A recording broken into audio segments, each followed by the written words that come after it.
Assalamualaikum warahmatullahi wabarakatuh. Assalamualaikum warahmatullahi wabarakatuh. Assalamualaikum warahmatullahi wabarakatuh. Rasul SAW sudah dilecehkan belum di negara ini?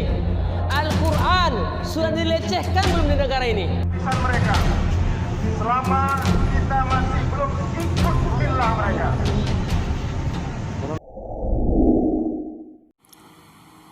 Bismillahirrahmanirrahim. Assalamualaikum warahmatullahi wabarakatuh. Alhamdulillah, wassalatu wassalamu ala rasulillah wa ala alihi wa sahbihi wa man wala. Tema kita pada hari ini adalah cara tepat menghafal Al-Quran yang berujung pada peningkatan kecerdasan. Alhamdulillah. Jadi yang hari ini kita akan bahas adalah cara tepat, bukan cara cepat. Kalau seandainya sudah dapat gimana cara tepat menghafal Quran, insya Allah kecepatan dan kemudahan itu akan hadir dengan sendirinya.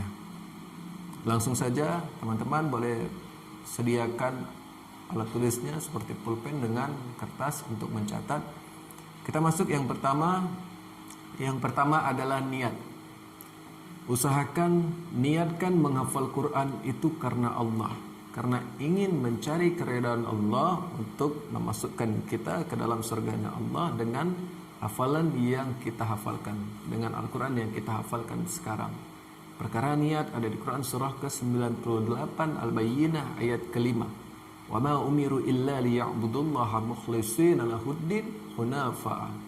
Jadi kita menyembah Allah, lakukan segala macam aktivitas ibadah kita itu tulus ikhlas karena Allah. Kemudian di hadis riwayat Al-Bukhari juga di hadis yang pertama. Di hadis riwayat Muslim di hadis yang ke 1907. Bahkan di hadis Arba'in itu paling awal, innamal a'malu binniyat. Jadi segala amal perbuatan itu tergantung kepada niatnya. Kalau seandainya niat sudah tulus karena Allah, insya Allah kemudahan itu akan hadir. Buang jauh-jauh niat perkara dunia, buang. Karena itu akan mengurangi efektif dari menghafal Quran kita. Jadi menghafal Qurannya nanti juga jadi kurang efektif. Jadi usahakan niat karena Allah. Kemudian kita masuk yang kedua. Yang kedua, setelah kita yang pertama tadi niat ikhlas sudah karena Allah, sudah bukan karena yang lain. Tingkatkan ketakwaan kita kepada Allah. Tingkatkan takwa. Karena Al-Quran ini petunjuk bagi orang-orang yang bertakwa. Ada di Quran surah kedua Al-Baqarah ayat keduanya. Dzalikal kitabu la raiba fi hudal lil muttaqin. Jadi petunjuk bagi orang yang bertakwa. Tingkatkan ketakwaan. Kemudian Allah juga berikan jaminan surga seluas langit dan bumi untuk orang-orang yang bertakwa. Ada di Quran surah ketiga Ali Imran ayat 133, posisi sebelah kanan paling atas. Di mushaf 604 halaman. Kemudian amalannya untuk meningkatkan takwa ada di Quran surah ketiga Ali Imran ayat 134-nya, satu ayat. Di situ amalannya. Apa amalannya? Perbanyak infak baik di waktu luang maupun di waktu sempit. Kemudian menahan amarah, dan satu lagi memaafkan segala macam kesalahan orang lain. Kemudian ada cara kita meningkatkan takwa dengan ibadah salat, sedekah kita, puasa kita, Masya Allah. Itu bisa kita lakukan. Mari tingkatkan ketakwaan. Karena Al-Quran adalah firman Allah. Ketika kita berusaha untuk dekat dengan Allah, akhirnya Allah yang akan berikan kemudahan kita untuk menghafal Quran. Kemudian lanjut lagi, ketika kita menemukan kesusahan, yakinkan bahwasanya Al-Quran itu mudah. Yakin. Yang ketiga adalah yakin bahwasanya Al-Quran itu mudah semudah-mudahnya. Bahkan di satu surah Allah jelaskan 4 kali. Satu surah ada 4 kali. Di Quran surah ke-54 Al-Qamar ayat ke-17, 22, 32, 40. Boleh lihat di halaman 529 dan halaman 530. Walaqad yassarnal Qur'ana lidzikri fahal mim muddakir. Dan sungguh kata Allah, laqad sungguh telah kami mudahkan Al-Quran untuk diingat, untuk dihafalkan. Kemudian ditanyakan lagi, maka adakah yang mau menghafalkannya? Adakah yang mau mengingat dan mengambil pembelajaran? Itu Jadi kalau seandainya suatu saat kita menemukan, waduh ini susah, kembali yakinkan bahwasanya mudah, bahkan Allah yang mengulang satu surah 4 kali. Itu kedua. Kemudian yang ketiga, masuk kita yang keempat. Kalau seandainya kita sudah ikhtiar, kita sudah berusaha menghafal, jangan pernah ada kata putus asa. Harus tawakal, serahkan hasil akhirnya kepada Allah. Tawakal ada di Quran surah ketiganya, Al-Imran ayat 159-nya, posisi sebelah kanan. Fa idza azamta fatawakkal 'ala Allah. Jadi kalau seandainya kita sudah berusaha, serahkan hasil akhirnya kepada Allah. Jadi berapapun, ya udah. Gimana? Allah berikan hari ini suatu halaman, ya udah, enggak apa-apa. Yang penting kita udah berusaha, kita udah serahkan kepada Allah. Kemudian sabar dalam proses menghafal. Itu kita dituntut harus sabar, harus ada kesabaran di dalamnya.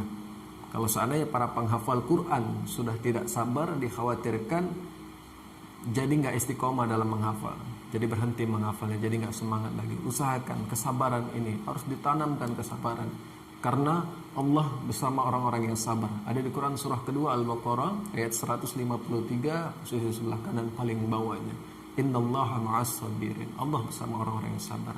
Jadi sabar itu nggak ada batasnya. Ayo tingkatkan kesabaran kita supaya mudah kita menghafalkannya. Kemudian masuk lagi, berapapun yang kita dapatkan hasilnya, berapapun, walaupun satu hari kita hanya dapat satu ayat atau satu halaman, satu lembar, syukuri. Karena kalau seandainya kita bersyukur, Allah akan tambah. Jadi pentingnya rasa syukur atas apa yang Allah berikan kepada kita. Syukur ada di Quran surah 14, surah Ibrahim ayat ke-7. La in syakartum la azidannakum. Nah, jadi kalau seandainya kita bersyukur, maka Allah akan tambah, insyaallah. Kemudian yang terakhir untuk resepnya, jadikan Al-Quran sebagai prioritas. Jadikan Al-Quran sebagai prioritas. Jangan ada kata-kata menghafal Quran di waktu luang, tapi luangkan waktu untuk Al-Quran. Kita harus berani meluangkan waktu kita untuk Al-Quran. Buat 1 jam dalam 24 jam itu khusus menghafal Quran. Buat, itu waktu kita khusus untuk menghafal Quran.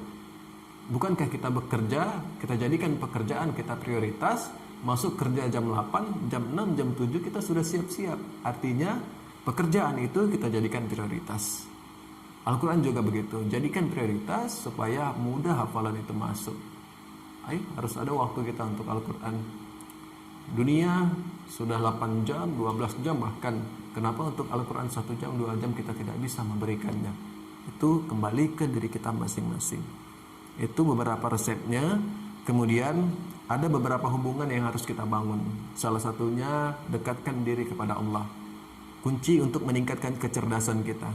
Karena penghafal Quran itu orang-orang termasuk orang-orang yang cerdas. Karena Al-Quran dihafalkannya, firman Allah.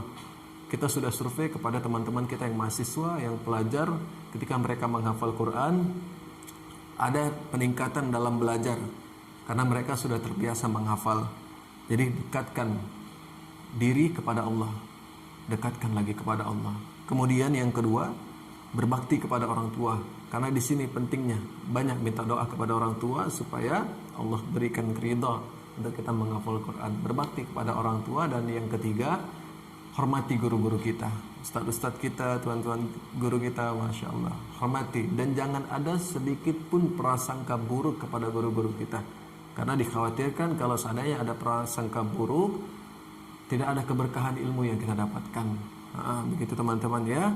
Karena begitu banyak ilmuwan-ilmuwan yang cerdas, dan prosesnya tidak langsung cerdas.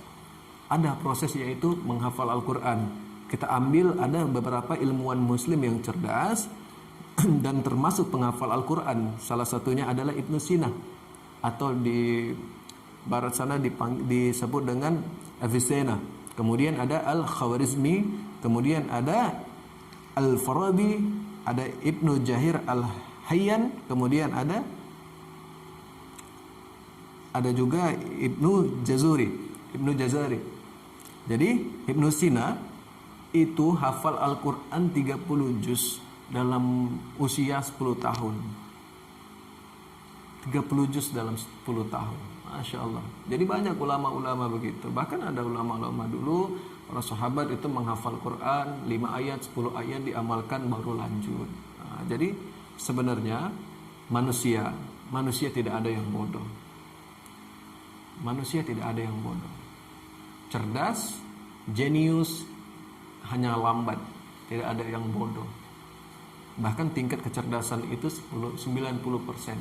Kemudian jenius itu 5%, 5% lagi itu lambat. Lihat Albert Einstein, Masya Allah. Yang tadinya lambat, dari lambat bisa dirubah menjadi jenius. Yang penting ada kemauan kita untuk masuk ke dalamnya.